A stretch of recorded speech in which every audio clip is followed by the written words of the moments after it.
A vigil is underway for a temporary agency worker who was killed on the job last week just down the street at Upper Crust Bakery. I'm Tina Yazdani at the corner of Keele and York Boulevard. This vigil is just getting underway with speeches. People have flowers, they have signs, and labor advocates here are trying to make the point that the province is rolling back on labor reforms they say were helping temporary agency workers. The ones we spoke with today say they often find themselves in dangerous situations and have no one to help them.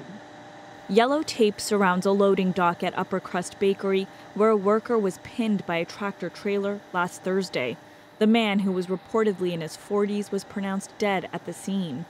Today, other temp agency workers are standing in solidarity with the victim. It's so saddening because it's something that's preventable, right? When we go to these factories and these companies, we're working so hard to try and get permanent jobs and we don't get hired, and how we're treated and the fact that people are literally dying is so upsetting. Navi Ajla knows firsthand what it's like working temporarily at factories and warehouses across the city. She did it to make ends meet while she was still in school. Did you ever feel uncomfortable using some of the equipment you were told to use?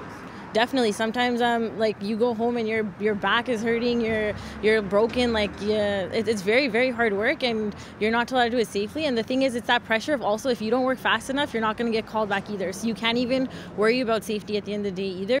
Fiera Foods has already paid hundreds of thousands of dollars in fines for violating workplace rules. But this latest tragedy has sparked a new concern. The provincial government has tabled legislation that would dramatically reduce penalties for an offence. It's just going to basically send a message saying, it doesn't really matter if you break the law, the penalties won't be that much.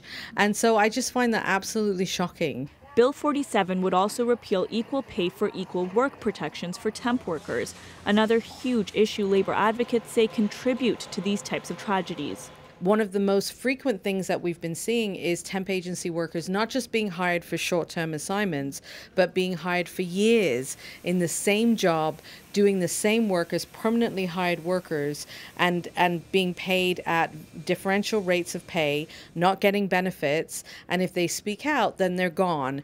Labour Minister Laurie Scott didn't comment on the investigation today, but she did answer questions on whether or not the government's new legislation will hold employers accountable for their actions. It's health and safety issues, and the investigation is going with the Ministry of Labour. That is constantly ongoing. We're not changing any of the investigation routines on a health and safety aspect from the Ministry of Labour. The government really needs to step up, get their inspectors in there, find out what's happening, and make sure this never happens again.